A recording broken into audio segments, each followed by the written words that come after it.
Savage Dragon 61 from May of 1999. We got a shocking cover here, pardon the pun, with the return of Rapture, who was killed off about 20 issues ago. So we'll find out what the hell is going on with that in a little bit. But before we get to the credits, this cover is actually a reused layout from another cover that Larson had drawn for Marvel Comics Wolverine 133 from just a few months previously. And that featured his character Powerhouse. That looks an awful lot like Rapture here. Obviously, Larson never afraid to steal from himself. So the credits, Eric Larson is writer and artist. Chris Eliopoulos is letterer. Ruben Rude colors. And Josh Eckhorn is gangbanging like he's straight retarded. Don't ask me. We open with our favorite villainous ape, controlled by Hitler's brain in a fishbowl, the Brainy Ape. So this asshole has started a neo-Nazi youth gang in Chicago, and they're attempting to overthrow the local government in a violent coup. Crazy story, huh? Well, the Defenders of Democracy, the Special Operations Strike Force Chicago Division, led by Savage Dragon himself, are here to put down these yahoos. And they've got a few new members appearing for the first time here. There is Stryker, Race, and Lightning. So Brainy Ape knows that he's outclassed by the SOS. So he starts snatching hostages and tossing them around like he was flinging his own feces. And this is unsuccessful, so then the ape uses his mind control powers to force the superheroes to attack each other. Basically, the entire team starts beating the hell out of the dragon, who is immune to this mind control, but he's overwhelmed by his teammates, so it leaves him only one option. And so he punches the hell out of his girlfriend, Smasher, sending her flying into the gorilla, knocking the brain out of the fishbowl, and ending this battle. The brain and the ape are apprehended separately, along with this Nazi youth, including this surprise cameo by Beavis and Butthead right there. So after the arrest is made and she comes to her senses, Jennifer returns the favor and punches the hell out of the dragon. And she is rightfully pissed.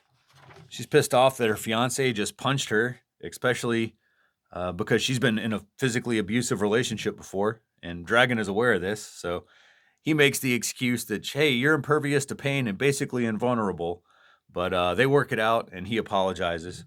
So, moving on. Now, this Batman-looking motherfucker here is Sergeant Marvel. He's one of these characters that goes all the way back to Larson's childhood comics, and he's been in the background of like half a dozen issues at this point, but we haven't really talked about him yet because all we know is that Dragon hates his guts and thinks he's like a stodgy old humorless blowhard. He's basically the Toby of the SOS. But anyways, Sergeant Marvel wants to start an investigation into a missing team member, Lightning, and Dragon tells him to go ahead and knock himself out, but please fuck off. Which he does, just in time for Barbaric to poke his crazy head through the door and tell Dragon that it's time to party. If there's going to be a wedding, then there has to be a bachelor party. Luckily, Barbaric knows some great strip clubs, so he's invited all the Chicago PD and Dragon's friends to come out and get drunk and stuff some dollar bills into G-strings. And these dudes are just fucking wasted. Everybody's slurring their speech. Dragon is getting lap dances.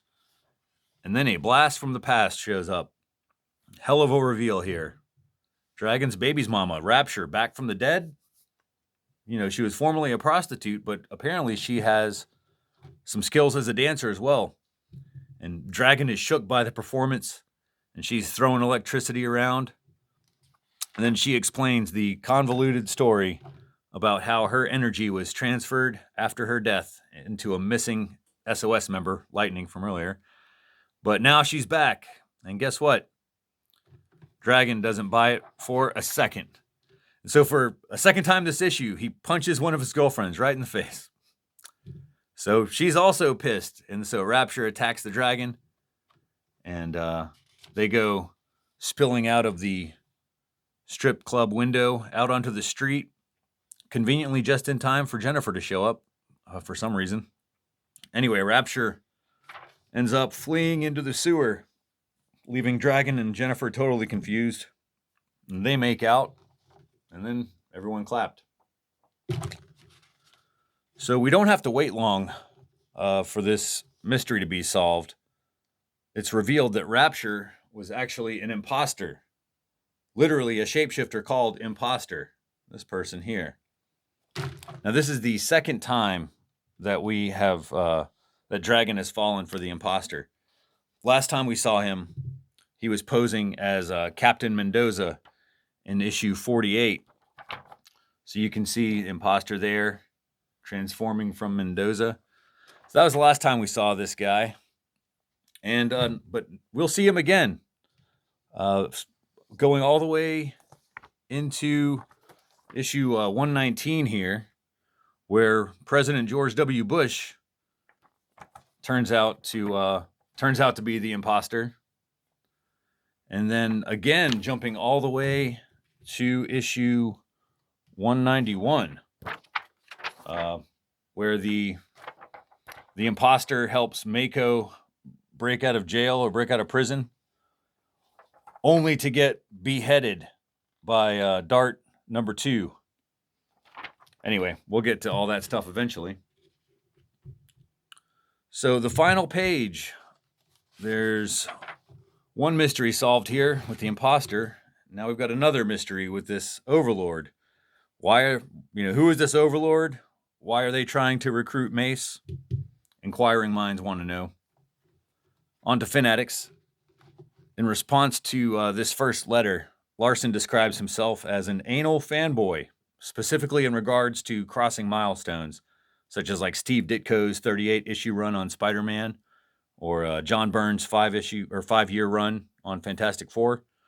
And so Larson has just passed both of those milestones, and so whenever he kind of passes these, it's noteworthy, like the 300-issue milestone set by Dave Sim on Cerebus, which we still have not hit yet, but will soon. Plenty of other letters, mostly reaction to issue 59, as well as Larson's other books like Nova, Aquaman, and Wolverine. Apparently, there were also some Savage Dragon spoilers in Wizard Magazine recently, and some of these people write in to complain about it, but Larson's like, hey, if you're going to read previews and promotional material, then that's a risk you have to be willing to take. That's about it for the letters page, but this Dragon pinup by Aaron Weisenfeld is interesting. So this guy was like a rising star in the 90s. His Deathblow and Wolverine series was nominated for an Eisner for good reason, as you can see here on this double-page spread. So in around 1998, this guy left comics, and he would become like a fine artist selling paintings and stuff. And occasionally he would do covers for comics here and there, and I guess pinups as well, like this. But yeah, that's Aaron Weisenfeld, and then we got an Al Gordon pinup of Rapture here, followed by the parade of backup features, Dragonbert and Brainbert, the Megaton Man, finally Desperate Times, which will just about do it for this one. So next up is A Wedding, issue 62.